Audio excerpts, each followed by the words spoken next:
Krishna, everyone. Welcome to the Thursday Learning Bhagavatam class.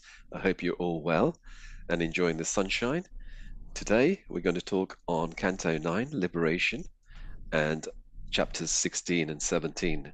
Lord Paraśurāma destroys the world ruling class and the dynasties of the sons of Purūravā. Our guest speaker today is none other than Shyamvallabha Gopi Mataji, our youngest speaker ever. So, welcome back, Mataji. Hare Krishna, over to you.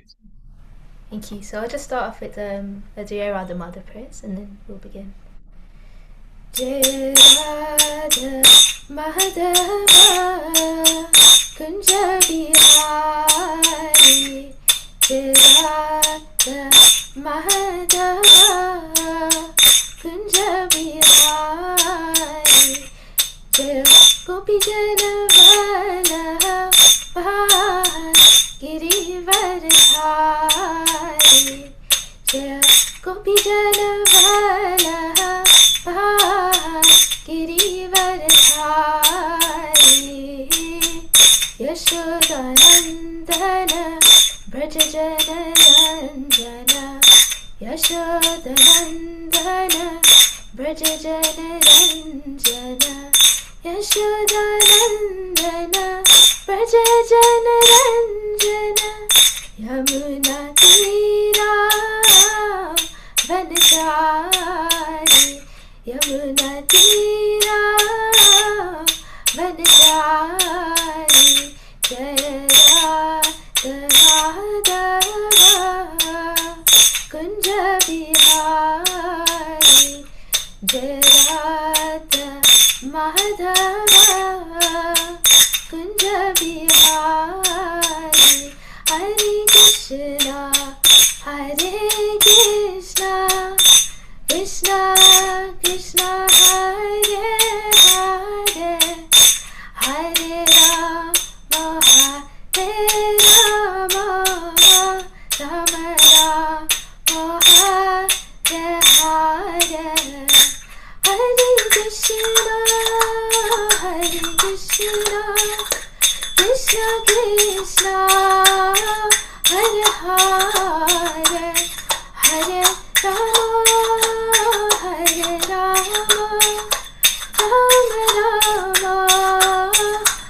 Hare Jaya Radha Gokulananda Radha Gokulananda Radha Gokulananda Shri Radhe Jaya Radha Landanishwara Radha Landanishwara Radha Landanishwara Shri Radhe Jaya Sita Ram Lakshman Hanuman Jaya Sita Ram Lakshman Hanuman Jaya Jagannath Jaya Jagannath Jaya Baladev Jaya Subhadra Jaya Gauranitai Gauranitai Gauranitai Jaya Gauranitai Jaya Jaya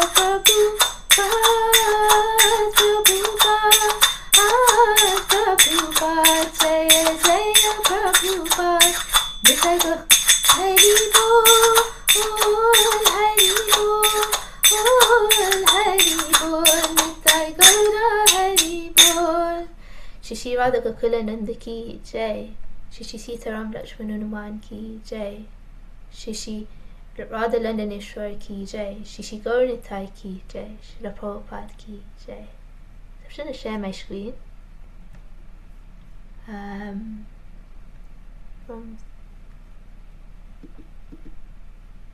And can everybody see my screen? Yes, we can see it, Mataji. All right. So we, as Prabhu explained, that I'll be summarizing Canto 9, Chapter 16, which is titled Lord Paraśurāma Destroys the World's Ruling Class, and also Chapter 17. We'll come to that. So again, starting off with prayers, and if you do know, please join in, unmute.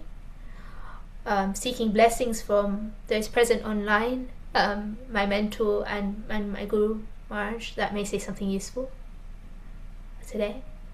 So Om Jnanatimirandasya Jnananjana Shalakaya Chakshurunmilitam Yena Tasmai Shri Guruve Namaha Shri Chaitanya Manobhistam Stapitam Yena Bhutale Swayam Rupa Kadamayam Dadati Swapadantikam Vandeham Shri Guru Shri Yuta Padakamalam Shri Gurum Vaishnavamsha Shri Rupam Sagajatam Sagana Raghunatham Vitam Tam Sajivam Sadvaitam Savadutam Parijana Saitam Krishna Chaitanya Devam Shri Radha Krishna Padan Sahagana Lalita Shri Vishakam Vitamsha He Krishna Karuna Sindhu Dīnabandhu Jagatpate Gopesha Gopika Kanta Radha Kanta Namostute Tapta Kanchana Gaurangi Radhe Vrindavaneshwari Vrishabhanusute Devi Pranamami Haripriye Vanchakapatarubhyashta Kripa Sindhu Bevacha Patitanam Pavanevyo Vaishnavebhyo Namo Namaha Jai Shri Krishna Chaitanya Prabhu Nityananda Shri Advaita Gadadhar Shrivasadi Gaura Bhakta Vrinda Hare Krishna Krishna Krishna Hare Hare Hare Rama Rama Rama Hare Hare Narayan Namaskritya Naram Cheva Narottamam Devim Saraswatim Yasam Toto Jayamudirayet Shrinvitam Swakata Krishna Shravana Kirtana Hridayanta Stohya Padrani Vidodnoti Suratsitam Nasta Prayesu Bhadresu Nityam Bhagavata Sevaya Bhagavati Uttama Bhaktir Bhavati Naishtaki. So, to understand this chapter, we need to understand the character of Kartavirya Arjuna. So I'm going to give you some background knowledge. So Kartavirya Arjuna was a powerful king of the Haya dynasty. By the mercy of Dattatreya, who received extraordinary abilities, including great strength and mystic powers, symbolized by his 1,000 arms. But these blessings were not meant for personal enjoyment, but to enable him to protect the people and establish dharma. So this teaches us that whatever abilities we receive, whether strength, intelligence, wealth or influence, these should be used in the service of the Supreme Lord. So in the beginning, Kartavirya Arjuna used his power in the right way. He ruled as a responsible Kshatriya king, protecting his citizens and maintaining order. And this shows us that power itself is not negative, but power can be a great force for good when it is guided by responsibility and dharma. Over time, Kartavirya Arjuna became overwhelmed by his own greatness. Because of his immense strength, wealth and influence, he developed pride and began to forget that his abilities were gifts from higher authority. This pride led him to misuse his power, eventually offending the great sage Jamagdagni by taking the sage's property and acting against Brahminical principles. So what we can learn from here is that when you forget the source of our power, which is Krishna, even our greatest blessings can become the cause of our downfall, as it did for Kartavirya Arjuna. So while hunting, Kartavirya visited sage Jamagdagni. The sage welcomed the king and his entire army with great hospitality. Through the divine cow Kamadhenu, Jamagdagni was able to provide everything needed to serve his guests. Instead of seeing this as an opportunity to appreciate the sage's spiritual greatness, Kartavirya Arjuna became attracted to the possession that created this hospitality. Because of this desire, Kartavirya used his royal authority improperly. He forcibly took Kamadhenu and a calf from sage Jamagdagni. The same power that was originally meant for protection became a tool for exploitation. And this is the danger of using power without humility. So upon returning to the ashram, Lord Paraśurāma learned that Kamadhenu had been taken away by Kartavirya Arjuna. Jamagdagni explained how the king had forcibly seized the divine cow and a calf. And seeing this grave injustice, Paraśurāma resolved to confront the king and restore righteousness. Lord Paraśurāma single-handedly faced Kartavirya Arjuna and his vast armies. Whilst Kartavirya attacked with his 1,000 arms and a multitude of weapons, Paraśurāma, displaying his divine power, severed all the king's arms and ultimately beheaded him.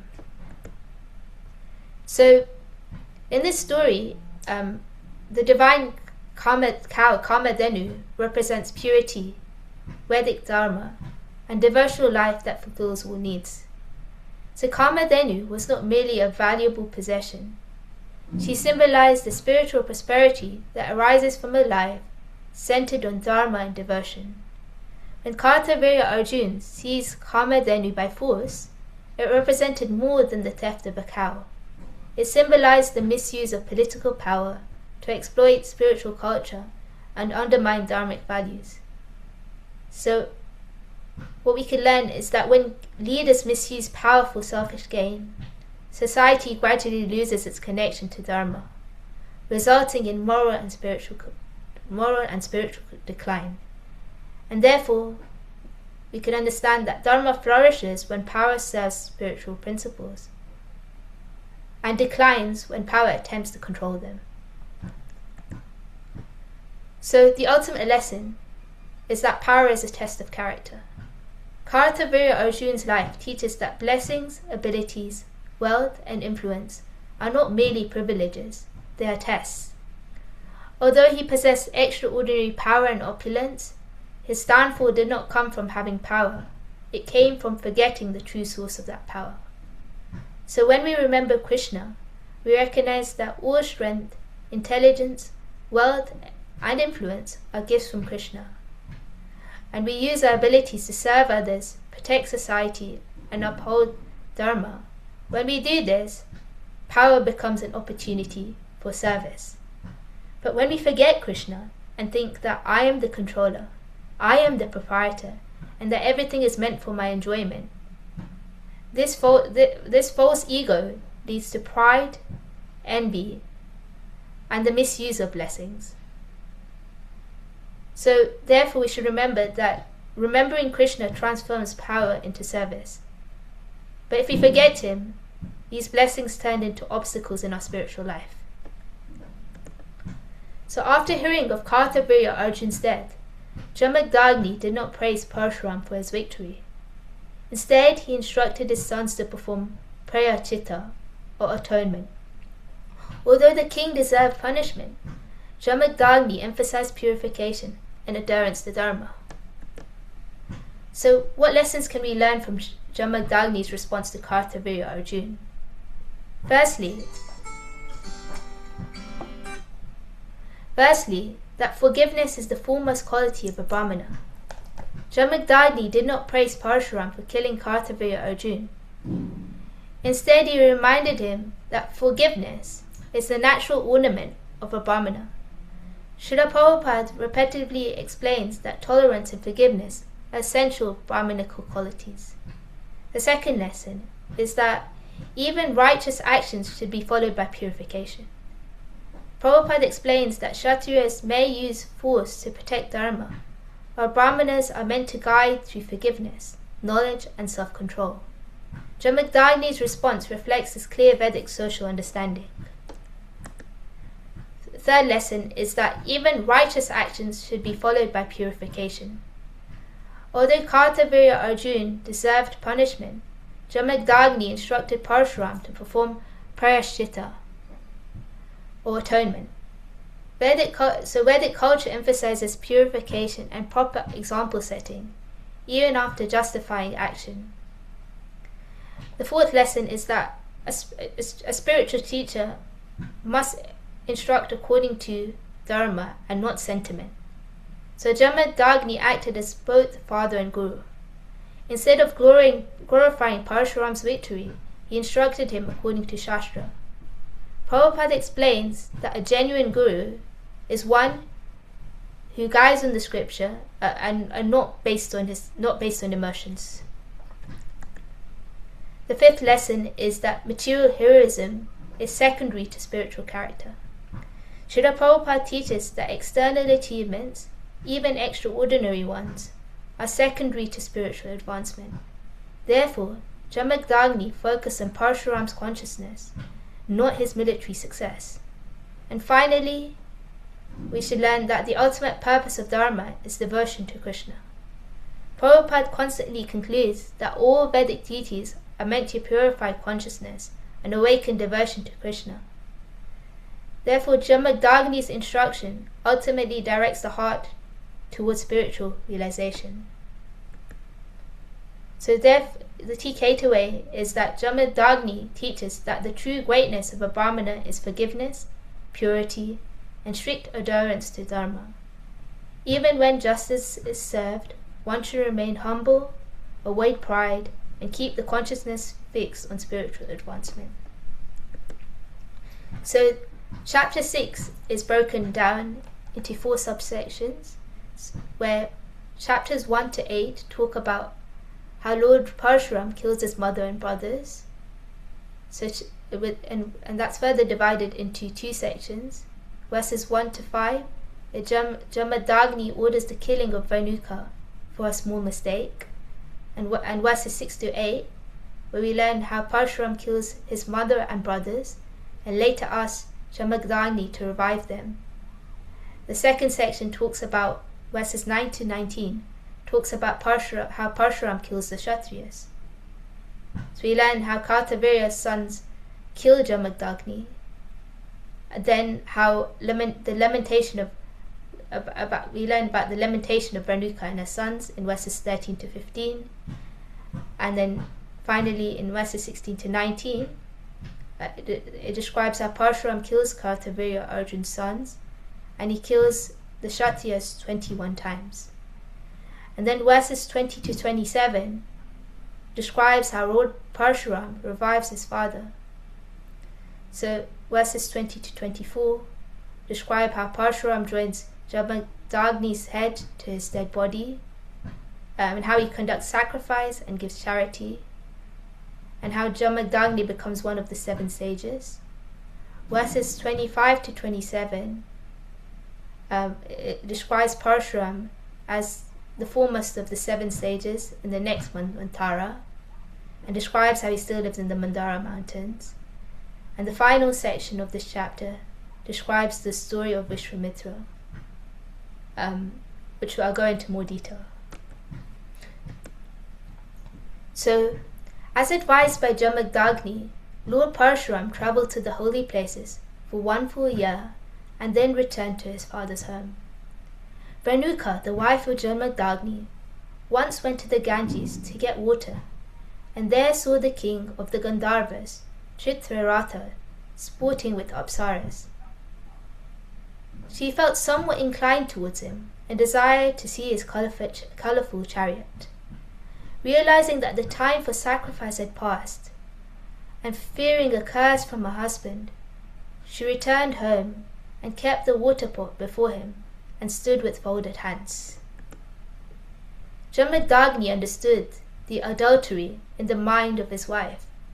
In anger, he ordered his sons, "Kill this sinful woman." But the sons did not carry out this order. Jamagdagni ordered Paraśurāma to kill his mother and brothers who disobeyed his father's order. Knowing his father's power, omniscient Paraśurāma executed the order, And Paraśurāma thought, if I refuse my father's order, I will be cursed, but if I execute it, he will be pleased. Then I could ask him the benediction to revive my mother and brothers. So Jamadagni was pleased and asked Paraśurāma to take any benediction.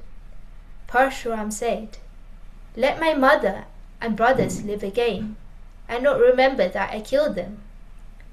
Renuka and her sons came back to life, as if awakened from sleep. Paraśurāma had killed them because he was fully aware of his father's power, austerity, and learning. So, in the purport, Prabhupada explains that because Jamadagni had ordered the death of his offenceless and chaste wife Renuka, he was the pinnacle of devotion to him. This offence resulted in him getting killed by Kartavirya Arjuna. So, to seek vengeance for the death of their father, the sons of Kartavirya Arjuna came to Jamadagni's residence in the absence of Paraśurāma and his brothers. They saw Jamadagni sitting by the side of a sacrificial fire, meditating upon the Supreme Lord. Despite the pitiable prayers of Renuka, he begged for the life of her husband. Those most sinful and cruel people, devoid of all the qualities of Kshatriyas, cut off the head of Jamadagni and took it away. Chaste Renuka cried loudly in pain, striking her body, "O Rama, my dear son!" Her sons heard her loud calling. Although they were far away, they hastily returned to the hermitage and saw their dead father, and cried in grief, anger, indignation, affliction, and lamentation.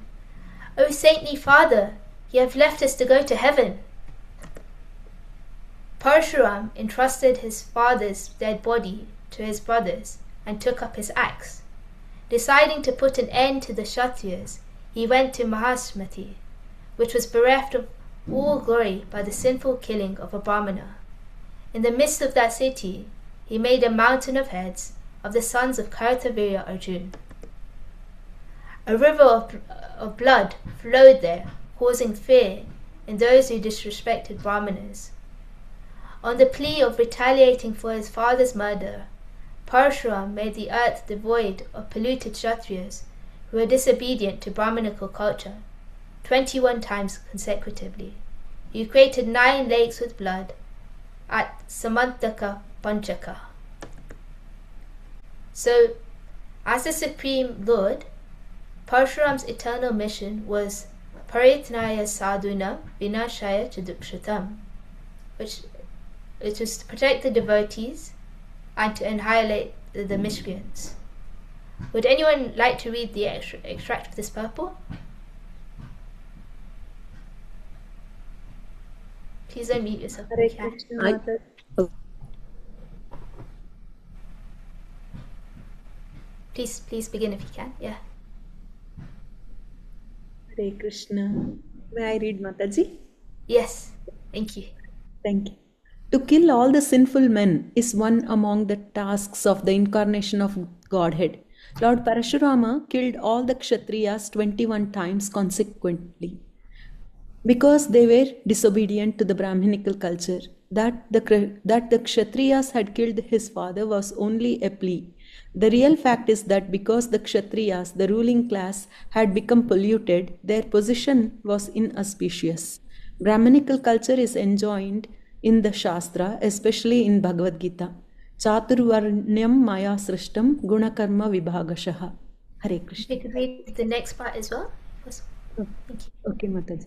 As the Supreme Lord, Paraśurāma's eternal mission is Paritranaya Sadhunam Vinashaya Chadushkrutam, Bhagavad Gita 4.8, to protect the devotees and to annihilate the miscreants. Extract of purport continued. According to the laws of nature, whether at the time of Paraśurāma or at the present, if the government becomes irresponsible and sinful, not caring for Brahminical culture, there will certainly be an incarnation of God like Paraśurāma to create a devastation by fire, famine, pestilence, or some other calamity. Whenever the government disrespects the supremacy of the personality of Godhead and fails to protect the institution of Varnasrama Dharma, it will certainly have to face such catastrophes as formerly brought about by Lord Paraśurāma. Hare Krishna. Thank you, Mataji. Thank you. So, obviously, the lesson learned is that our dharma brings severe reactions. So, when the Kshatriyas killed Jamadagni, a Brahmana, it created a serious imbalance in society. And this teaches that harming saintly persons, or in our case, any sort of Vaishnava pride, so we shouldn't hurt a devotee, and neglecting spiritual principles brings severe karmic reactions. So when dharma is ignored, both individuals and society experience disorder and suffering. So I was interested in knowing what the significance of Lord Paraśurāma killing the Kshatriyas 21 times was. And the answer I found was that the 21 represents the complete purification of all directions.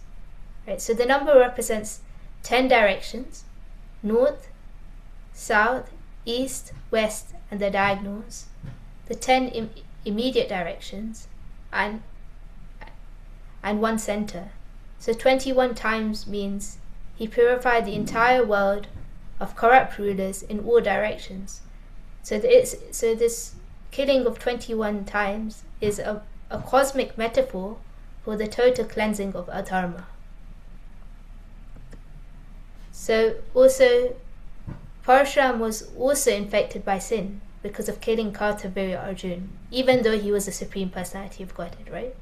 So although this was not very offensive, so therefore, whether Kartavirya Arjuna, Paraśurāma, Jamadagni, whoever one may be, we must act cautiously and sagely, otherwise we must suffer the results of our sinful activities. So Paraśurāma joined his father's head to the dead body and placed it upon Kushagwash and worshipped the all-pervading Supersoul, Lord Vasudeva, with sacrifices. After the sacrifice, he gave the eastern direction to the Hota priest, the south to Brahma, the west to Advaryu, the north to Udgata, and the four corners, northeast, southeast, northwest, and southwest, to other priests. He gave the middle to Kashyapa and Aryavarta to Upadhyasta. Whatever remained, he distributed among the others. He then took Avan Hurita Snan, a bath in the river Saraswati. Cleared of all sins, he appeared like the sun in the cloudless sky. So, in verses 23 in the purple, Prabhupada refers to this concept of karma bandha. So karma bandha refers to the bondage created by our actions, which keeps the living being within the cycle of repeated birth and death. The Vedic understanding is that even a careful person cannot completely avoid creating karma, because daily activities may unintentionally harm other living beings. For example, stepping on insects while walking, or affecting life forms through ordinary actions like driving a car. So therefore, the Vedic solution is not to stop working, but to perform our duties as yagna or sacrifice for the satisfaction of Lord Vishnu.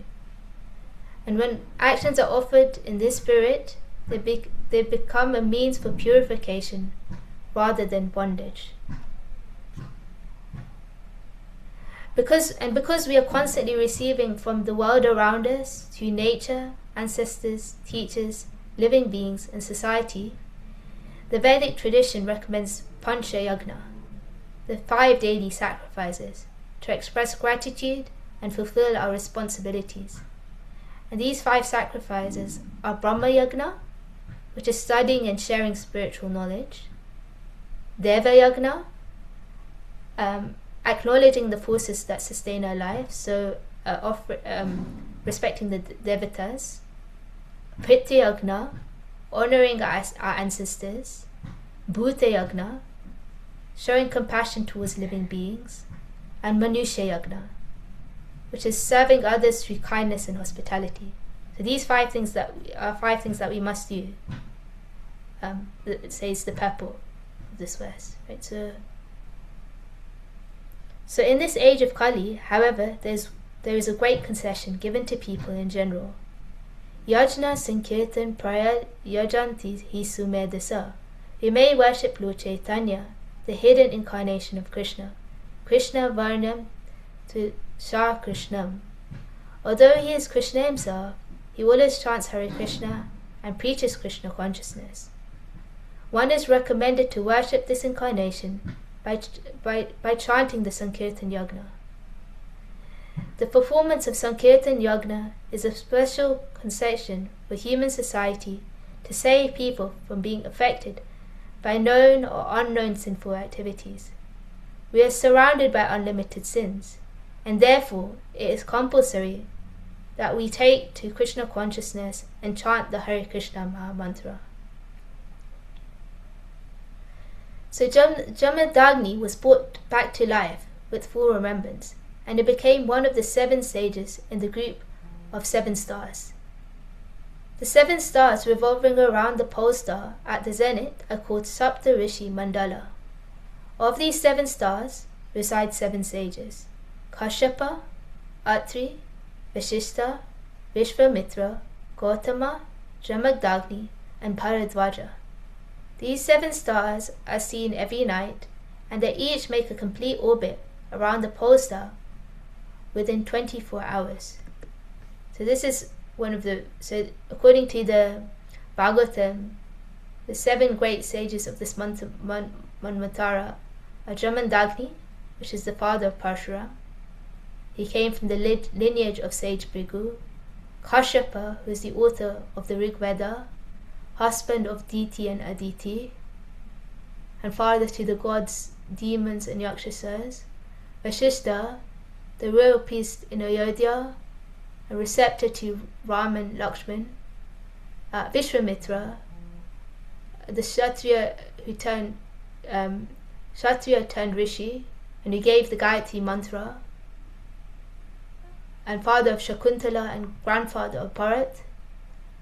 Gautama, the seer in Vedas and husband of Ahalya and ancestor of Kipacharya. Atri, the seer of the Vedas and husband of Anusuya and the father of Dattatreya, Durvasa and Soma. And Bharadwaja, the Vedic sage who appears both in the Ramayana and Mahabharata and is the father of Garga and Dronacharya and the grandfather of Kubera. So, what lessons can we learn from the episode where Lord Paraśurāma revives his father Jamadagni? So, one thing that this teaches us is that the Supreme Lord is the ultimate controller of life and death. Lord Paraśurāma's revival of Jamadagni demonstrates that he is not an ordinary living being. As an incarnation of the Supreme Personality of Godhead, he is beyond the control of mature nature and has full power over life and death. So the lesson is that the laws of nature are powerful, but the Supreme Lord is the ultimate controller behind them. The second thing we understand is that the Lord protects his devotees and preserves dharma. So Jamadagni was a great sage and a representative of Brahmanical culture. His revival shows that the Lord is always concerned with protecting his devotees and preserving spiritual principles. And this principle should give us great solace, right? A devotee may face difficulties, but the Lord never abandons those who sincerely take shelter of him. And then final lesson is that Paraśurāma teaches that it's important that we have respect for our parents, gurus, and spiritual authorities. So even though Paraśurāma was the Supreme Lord himself, he still demonstrated the proper behavior of a son by honoring his father, Jamadagni. So true spiritual advancement is therefore shown through humility and respect, and not independence or pride. So Paraśurāma will become it's explained in verse 25 that Paraśurāma will become the foremost of the 7 sages in the next Manvantara. He'll be a great propounder of Vedic knowledge. And explained that Paraśurāma still lives in the Mandara mountains today, fully satisfied, having given up all weapons. He is worshipped for his excellent character by the Siddhas, Charanas and Gandharvas. And in this way the Supreme Lord descended as an avatar in the Bhrigu dynasty and released the universe from the burden of undesirable kings by killing them many times. So having narrated the stories of Jamadagni and Paraśurāma, the descendants of Gadi's daughter Satyavati, Sukadev, now describes the descendants of Gadi's son, Vishwamitra. So, the story of Vishwamitra. So, it's continuing on from the initial story that I described. So once, after Vishwamitra had stolen Kamadhenu, eventually Vishwamitra gave up his royal position and began performing severe austerities. He practiced meditation, sense control, renunciation and spiritual discipline. However, his path was not easy. He faced many challenges, including tests from celestial influences, struggles with anger and pride, and the need to overcome attachment and ego. However, each challenge became an opportunity for further purification. Through continued austerity and determination, Vishwamitra gradually purified himself. Although he attained great mystic powers, he had not yet achieved complete spiritual maturity, as traces of anger and pride still remained. Over time, through deeper purification, he became peaceful, self-controlled, and spiritually elevated. Finally, Vashishta himself accepted Vishwamitra as a true Brahma Rishi. This was the highest recognition, confirming that he had genuinely attained the qualities of the Brahmanas, of a Brahmana sage. So, through this, in the purport, Prabhupada explains that one's varna is not determined by, it's not a birthright, but it's determined by one's character, qualities and activities. And he gives reference to this Canto 7, chapter 11, verse 35, which says, Yasya la lakshanam proktam pumso varna bhivyanjakam yad anyatrapi tishyate tattaneva vinitishit. So if one shows the symptoms of being a Brahmana, Kshatriya, Vaishnava or Shudra as described above, even if he has appeared in a different class, he should be accepted according to those symptoms of classification. So although Paraśurāma was a Brahmana, he circumstantially had to work as a Kshatriya, and similarly, although Vishwamitra was born a Kshatriya, by austerities he achieved the position of a Brahmana. So to know who is a Brahmana and who is a Kshatriya, one must consider a man's quality and work. If all the unqualified Shudras became so-called Brahmanas and Kshatriyas, social order will be impossible to maintain. Thus there will be discrepancies, human society will turn into a society of animals, and the situation all over the world will be hellish, says Prabhupada in his purport. So what can we learn from Vishwamitra's life?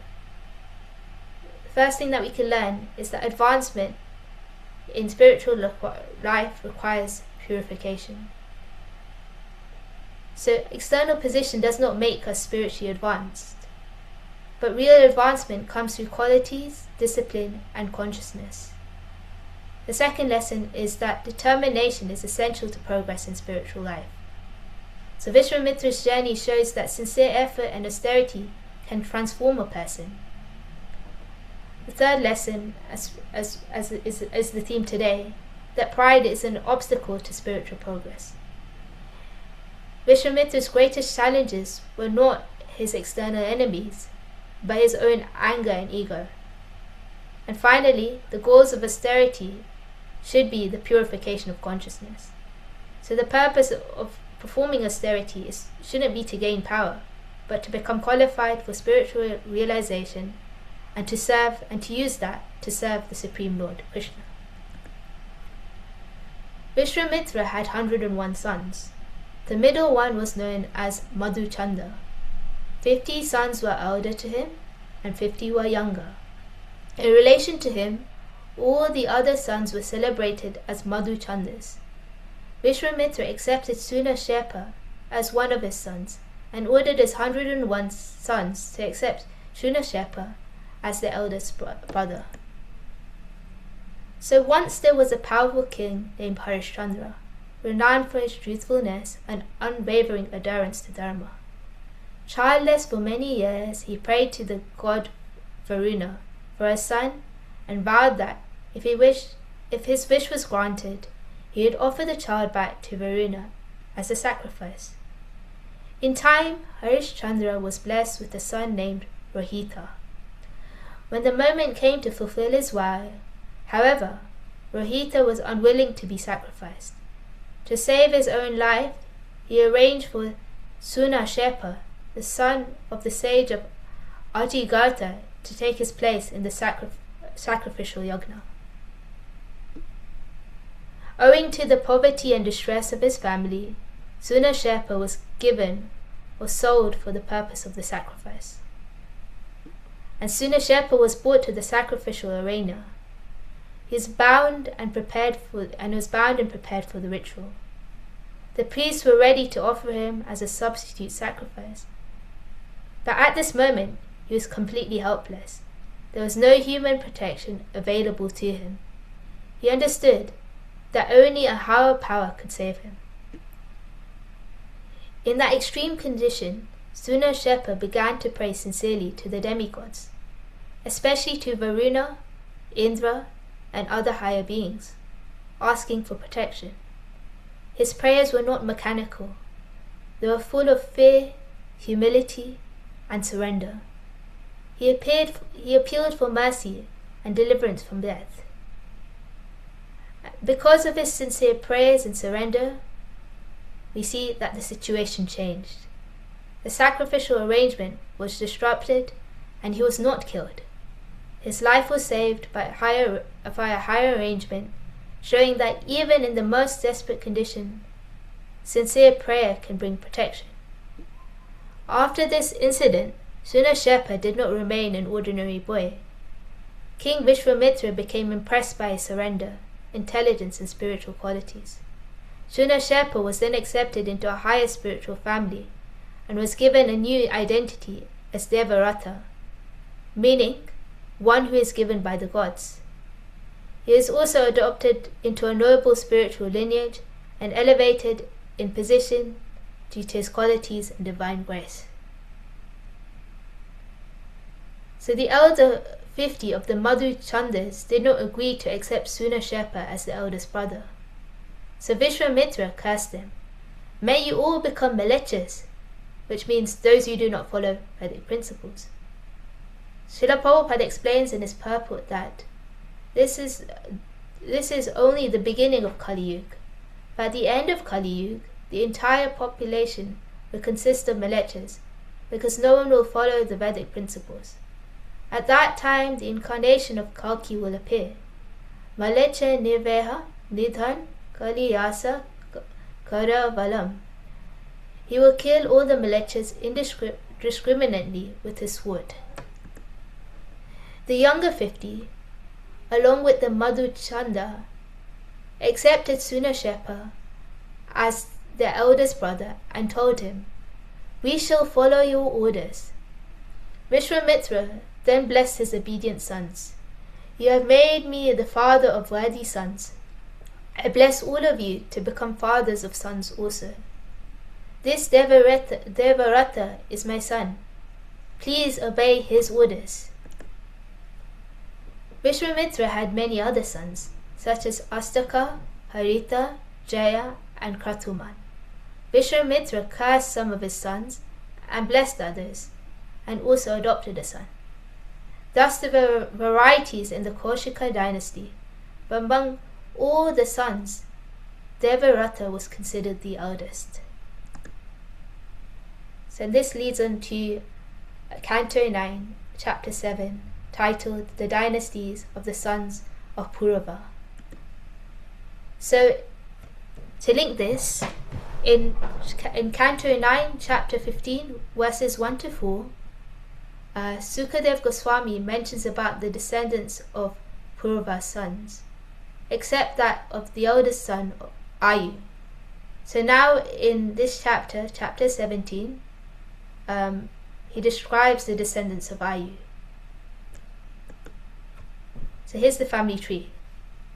So from Purūravā came the son named Ayu, whose very powerful sons were Nahusha, Shatravidha, Raji, Rabba, and Anena.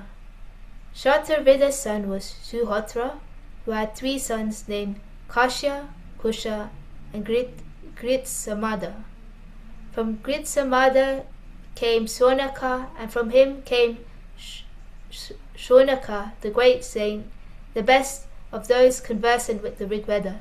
Sorry if I get these names wrong, quite complicated. So, the sons of Kashya were Kashi, and his sons were Rashtra, the father of Dirgha-Atma. Dirgha-Atma had a son named Dhanvantari, who was the inaugurator of the medical science and an incarnation of Lord Vasudeva, the enjoyer of the results of sacrifices. The son of Dhanvantari was Ketuman, and the son of Bhimarata, and his son was Bhimarata. The son of Bhimarata was Divodasha, and the son of Divodasha was Yuman, also known as Pratardhana. From Kusha, the grandson of Shatravidha, was born a son named Prati. The son of Prati was Sanjaya, and the son of Sanjaya was Jaya. From Jaya, Krita was born, and from Krita, King Haryabala. From Haryabala came a son named Sahadev, and from Sahadev came Hina. The son of Hina was Jayasena, and the son of Jayasena was Sankriti. The son of Sankriti was a powerful and expert fighter named Jaya. From Alarka came a son named Santati, and his son was Sunita. The son of Sunita was Niktena, and the son of Niktena was Dharmaketu, and the son of Dharmaketu was Satyaketu. From Satyaketu came a son named Dishtaketu, and from Dishtaketu came Sukumara, the emperor of the entire world. From Sukumara came a son named Bhitihotra, and from Bhitihotra Bharga, and from Bharga Bhargabhumi. The son of Rabba was Rabhasa. From Rabhasa came Gambhira, and from Gambhira came the son named Akriya. From Anena came the son named Sudha, and his son was Suchi. The son of Suchi was Dharmasharati, also called Chitraket. From Chitraket was born a son named Santaraja, a self-realized soul. He performed all kinds of Vedic ritualistic ceremonies, and therefore did not forget any progeny, and the sons of Raji were 500, all very powerful. Dyuman was also known as Satrajit, Vatsya, Ratadwaja, and Kuvelayasva, and from him were born Alaka and other sons. So it's something that we can look at. So in this chapter we also hear about Lord Dhanvantari, so an incarnation of Lord Vasudeva, who inaugurated the science of medicine. This reveals another aspect of the Supreme Lord's compassion. The Lord does not only appear to punish adharma and protect righteousness, but he also appears to heal, restore, and bring well-being to living beings. Thus the Lord is understood as Rakshaka, the protector of his devotees and of dharma, the destroyer of ignorance, the remover of the darkness that binds the soul, and Vidya Rupa, the divine healer who restores balance and well-being. And it's described in this chapter as purport that whoever remembers Dhanvantari name, the name has the power to free one from suffering and disease, especially the deeper disease of material existence and ignorance. And also Prabhupada mentions that the Dhanvantari mentioned here is not the same Dhanvantari that appeared during the Samudra Manthan, the churning of the milk ocean. But although both are connected with the Lord's healing aspect, they are different. They're different. They're different personalities. So the other lesson that we can draw from this chapter is that no matter how long one lives or how powerful one becomes, everything within the realm of time is temporary. Therefore, the intelligent person seeks the eternal by awakening love for Krishna. So we see that Alalka ruled for the earth for 66,000 years in full youth, possessing extraordinary strength and opulence, and that Dyuman, also known as Vatradhana, Shatrajit, Vatsa, Rathadwaja, and Kubaleshava, was also a powerful king of this time. But yet today, he is mainly remembered only through the genealogical accounts. So the lesson is that material greatness is temporary. Even kings who possessed unimaginable longevity, power, wealth, and influence could not make their worldly positions eternal. This chapter reminds us that no amount of material achievement that we gain can overcome the power of time. Therefore, we should seek that which is beyond time, and that is the eternal service of the Supreme Lord, Krishna.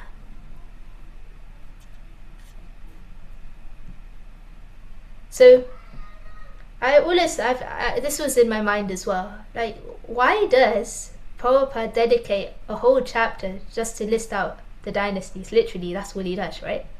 What's the significance, right? So the reason why Prabhupada emphasizes the dynastic genealogies in the Bhagavatam is they're not just merely historical lists of kings.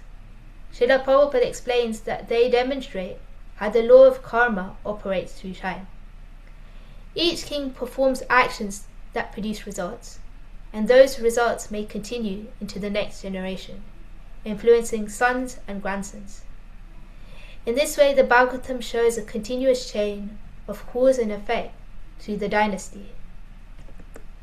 However, this process is not purely mechanical. Outcomes depend on individual actions and are ultimately arranged under the supervision of material nature acting under the Supreme Lord. Thus the dynasties reveal three principles: karma, time, kala, and divine control, and help us understand the temporary nature of material life, guiding us towards devotional service to Krishna. So, during a battle between the demigods and the demons, the demigods were in difficulty and approached King Raji, a very powerful and righteous Kshatriya. They requested his help to defeat the demons. King Raji agreed and fought on behalf of the demigods. Because of his extraordinary strength, he defeated the demons and restored the heavenly kingdom. At that time, the demigods requested Raji to accept the position of Indra, the king of heaven. However, Raji gave the kingdom back to Indra and allowed him to continue as the ruler. Later, when Indra became fearful of the demons, he again sought Raji's protection. Raji remained powerful and protected the heavenly kingdom. But after Raji's departure from this world, his son considered that heaven belonged to them, because their father had conquered it. They thought, "This is our father's property, therefore we have the right to rule." Although they allowed Indra to receive his share of the sacrifices, they did not return the heavenly throne. Indra then approached Brihaspati, the spiritual master of the demigods, for guidance. Brihaspati performed sacrifices and invoked spiritual power so that Raji's sons would lose their moral and spiritual strength. And when they became degraded from proper principles, they lost their power, and Indra was able to defeat them easily and regain control of heaven. So the lessons we could derive from this aspect of this pastime is that pride and arrogance are ingredients to downfall, right? For our downfall, any aspect of this is dangerous. We see that the sons of Raji were blessed with extraordinary strength, but they became overly arrogant and fell from moral principles, and this cost them their lives. And this teaches that strength and wealth must be accompanied by humility and righteousness. And finally, this teaches that this emphasizes the power of righteous conduct, or dharma. So to reclaim his throne, Indra did not rely on military strength alone. He sought the help of a spiritual master, Brihaspati, who performed sacrifices that caused Raji's sons to gradually deviate from dharma. Once they abandoned moral and spiritual principles, their defeat became inevitable. And so this episode teaches that power alone cannot sustain an individual or a kingdom. Strength, wealth, fame, whatever we possess and influence, must remain guided by righteousness and spiritual wisdom. When integrity, truth, and dharma are neglected, even the most powerful could fall, what to speak of us. And these are some of the thoughts I had on this chapter. I'm open to taking questions, any comments, any corrections. And please forgive me for any mistakes I made. This is, and yeah. Okay, thank you very much, Mataji. That was a beautiful class there. So if anyone has any questions, please raise your hand. I'll start off if that's okay, Mataji. So I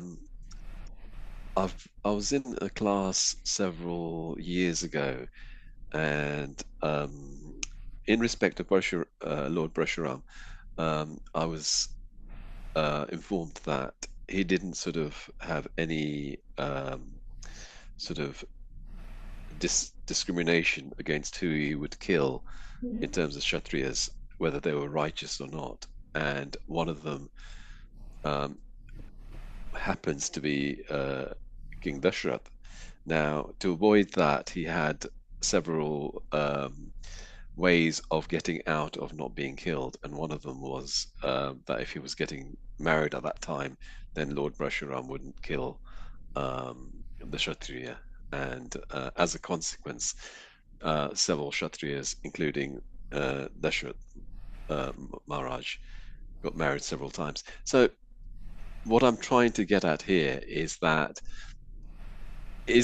sort of then giving that choice of a get out card, if you know what I mean, wrongly engaging others to marry you in that regard, because you're obviously getting married to avoid being killed, basically. So why did he not just say, I won't kill the righteous Kshatriyas and not, and just go for the ones that are not morally, do not have that moral compass, basically? It's a really good question. And I'll be honest, I don't know the answer to that. Okay. If anyone in school does, then please do pipe up. Sure. Okay. Not a problem. Don't worry, Mataji. We've got another question here. Hopefully that should be okay. But I guess regards to kings at that time, they have this general principle that Dashrath was a righteous king.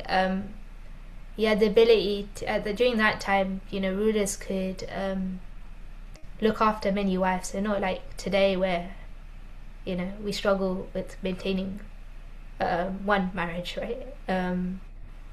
So I guess I guess maybe I'm guessing, and this is just me guessing, that maybe him marrying lots of wives to prevent him from getting killed was actually Krishna's arrangement in itself. So he was saved. But yeah, but that's just But if anyone has a more accurate answer, yeah. Okay, not a problem, Mataji. Yeah. Kirtidulali Mataji or Girish Prabhu, would you like to ask your question? Hare Krishna. Yeah, thank you, Prabhuji. Hare Krishna. Can I seek one clarification, please? You mentioned earlier that Paraśurāma and Kirti Arjun and they got this karmas for their killing and fighting, right? And though it's a Kshatriya's duty to do these things, still they got the karma. But whereas on the other side, if you see in the Mahabharata, Krishna asked Arjuna to fight. So it means all the Pandavas also got the karmas then, bad karmas, because they killed not many more than Paraśurāma did. How that relate to their karmas then? So in the battle of Kurukshetra, Krishna, it was the battle was seen as service to Krishna, right? So Krishna's duty is to destroy the miscreants, to uphold righteousness. So it's a similar concept. Even during the time of during the Bhagavad Gita, there was unruly kings like Duryodhana and Sashtra, etc. And Krishna wanted to re-establish religion and enforce, wanted Yudhishthira Maharaj to be king so that the kingdom could be ruled peacefully. And the outcome of that was that anyone who fought in the battlefield, at the very least, would go to the heavenly planets, because the battle of Kurukshetra was heavenly. In this instance,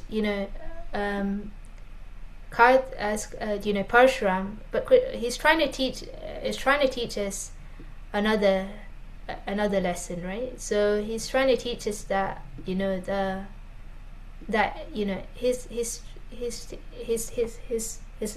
lesson is slightly different. He's saying that we should be careful in our actions, and that anything wrong that we do will result, any harm that we do to anybody will result in a karmic reaction. So in terms, I think it's in terms of different contexts and Leela. In this instance, Paraśurāma, and he's trying to display that actually we should be careful of any actions that we could do, because any action results in a reaction. And the purpose of the Gita, he was trying to explain that actually the lesson was that we should, whatever abilities we have, we should try and use it for Krishna's service, and the perfection of our life is fulfilling Krishna's order, even if that meant that Arjuna had to kill his relatives and teachers and fight in that battlefield, because he was helping Krishna's purpose. But I think that it's just to teach us two different lessons in life, right? So yeah, to remind us that we must be careful of our actions, because every action has a reaction essentially, and no one really escapes from that law of karma. And I don't know if that answers your question, but it's just not the really. purpose of the Leela is to teach that. But yeah, but not really. Answer, I didn't get it what I was expecting. But in the Paraśurāma was in the form of Lord only, right? And he was also killing or destroying those Kshatriyas or the kings who was miscreant, who was troubling Brahmanas that time and so on. So in that sense, he was doing the same what Krishna was asking Arjuna to do it. But so that it's different times. So for example, Krishna comes down in avatars to teach us different lessons, right? Yeah. So Rama came down to teach us that how to live a grihastha life, be the ideal son, etc. Nrsimhadev had another purpose. So every incarnation of Krishna has a different purpose, right? In this case, Paraśurāma, in his Leela, he's also display, just like we see that Lord Ram had to be exiled, right? Why? He was God, right? but in this instance, it's like he takes this yoga maya takes over, right? And so he, in order to teach us a lesson, he takes the position that it's described that basically to set us the right example. Prabhupada explains that Paraśurāma in character,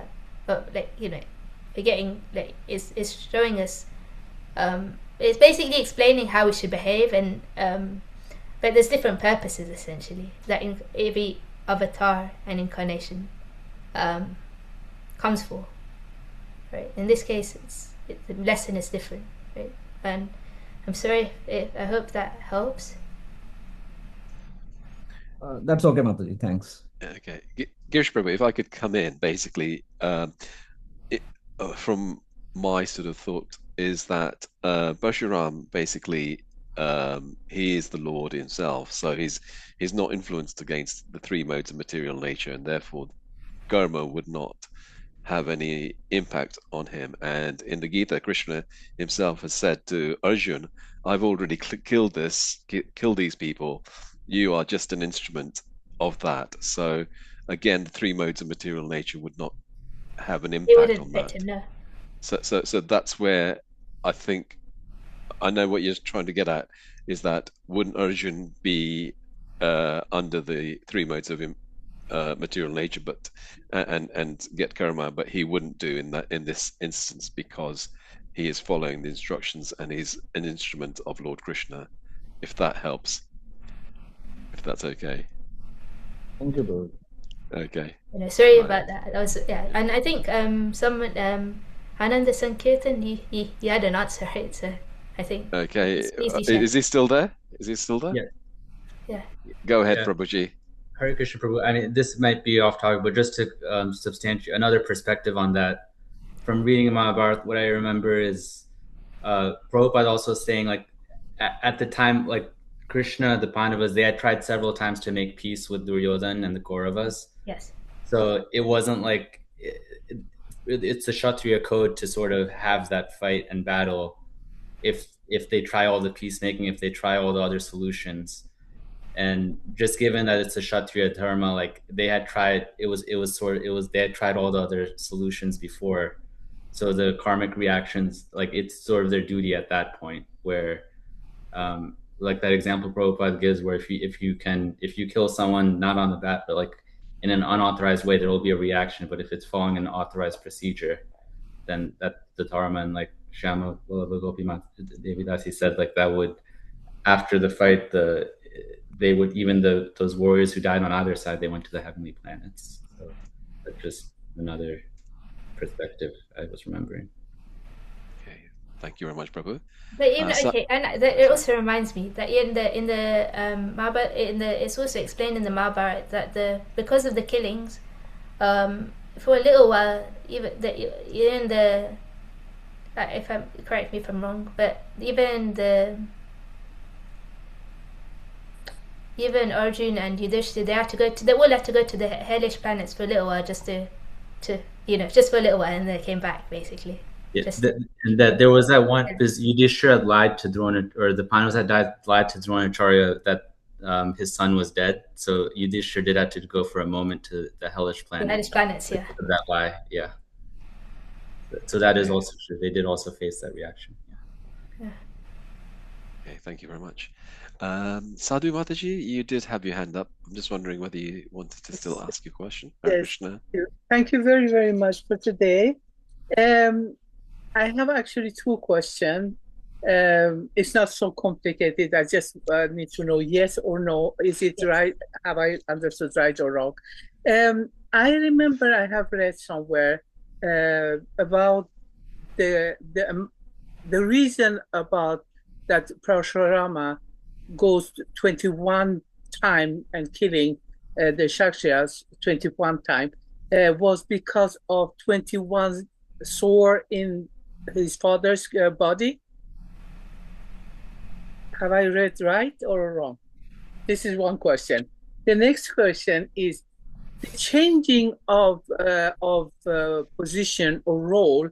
It seems to happen many times. For instance, Bali Maharaj is going to be in next Mamatara or whatever, going to be Indra, and Paraśurāma is going to be a preacher. So it seems to be a system, even that. If you can help me to understand that, thank you. First question, from the understanding I understood, was it was representing the complete purification of all directions, like I explained. The second explanation, I can't quite say if it's yes or no, because I haven't read as such, but I'm sure if you've read it, it must be correct. And I'd be interested in knowing where it says that, and if you could share, that would be really helpful. The second question, I didn't quite catch it. It seems to be a system. Yeah. Within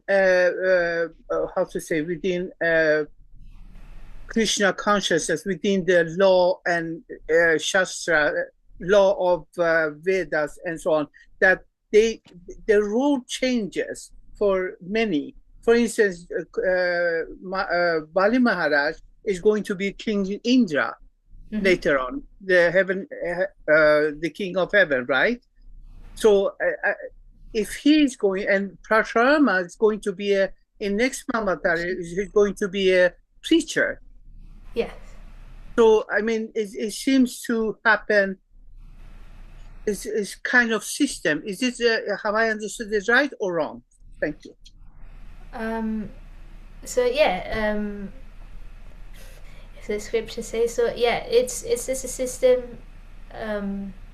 It's possible for anybody to take on the position, even us, but to take on the position of a demigod, actually, by austerities. But if the Bhagavatam says that, Paraśurāma will become a preacher and actually become a Saptarishi, and you say Bali Maharaj will become Indra, then we should accept that as fact, because the Bhagavatam says that. But yeah. It is there. I have read it. It's not by myself I'm saying it. I read it in Śrīmad-Bhāgavatam. Yes, even I've heard as well. The only thing I'm thinking is a kind of system. Is it a kind of system or not? That's why I'm asking. So I don't think there's any sort of system. But I think it's based on individual. Changing a role. You know what I mean? Changing a role. Every time there will be a new role in next life, in next time, in next situation. You know what I mean? Yeah, I do understand what you mean. But I think there's no proper systematic rule. I think it's just probably according to need at that time. Thank you. Thank you very much for today. Yeah. Thank you. Okay. Thank you.